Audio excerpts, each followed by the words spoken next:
Sugatan ng Barangay Tanod na rumesponde sa tangkang pagnanakaw ng saksaki ng isa sa mga sospek sa Cuenca, Batangas. Ang detalye sa report ni Denise Abante.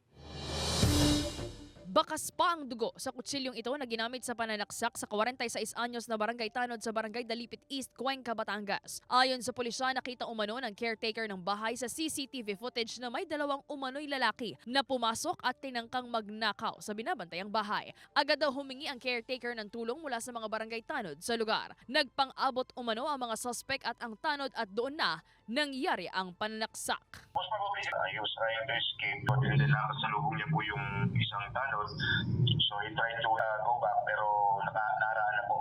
So dinambahan niya na po kagad ng saksak. Sugat sa dibdib at bandang tiyan ang tinamo ng biktima na agad na isugod sa paghamutan. Arestado ng pulisya ang isa sa mga suspect ngunit nakatakas ang isa pa na patuloy na pinaghahanap. Paalala naman ng pulisya sa mga residente. It's very good to be very vigilant during these times.